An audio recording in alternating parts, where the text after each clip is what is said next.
Tous les matins, on vous raconte le monde qui change sur Europe 1. C'est notre leitmotiv sur toute la matinale et en particulier dans Le Monde bouge avec vous, Axel.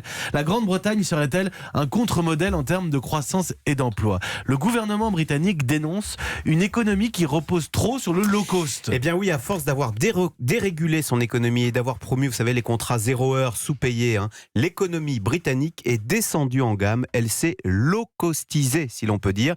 C'est en tous les cas le constat accablant que vient de faire le nouveau ministre britannique des Finances qui dénonce la trop faible productivité du pays. Alors, de quoi s'agit-il ?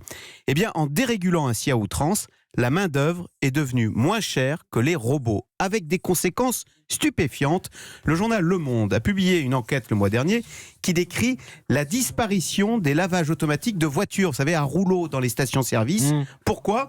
Parce qu'ils ont été remplacés par des travailleurs qui lavent à la main et qui reviennent moins cher que ces robots. Vous voyez, en Grande-Bretagne, on dérobotise, l'homme remplace la machine. Alors, c'est excellent pour l'emploi, mais c'est terrible pour la productivité. On a une économie qui, comme dans les pays pauvres, repose sur le pas cher avec des travailleurs sous-payés. Et donc, vous voyez, le nouveau gouvernement britannique veut en finir avec cette logique. La main-d'œuvre est devenue moins chère que les robots. Et la France ? On a longtemps dit qu'on avait en France une excellente productivité. Alors c'est vrai, mais ça l'est moins.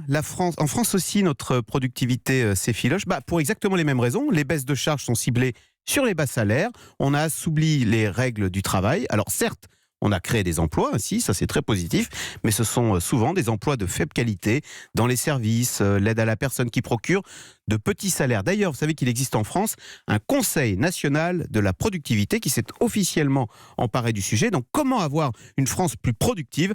Écoutez, il n'y a pas de secret, il faut adopter les nouvelles technologies, robotiser, monter en gamme. Alors ça passe par deux choses, la formation continue et l'école, d'où d'ailleurs cette double bataille capitale, justement pour améliorer la formation et notre système éducatif. Le monde bouge et on vous le raconte avec Axel de Tarlet tous les matins à 7h20.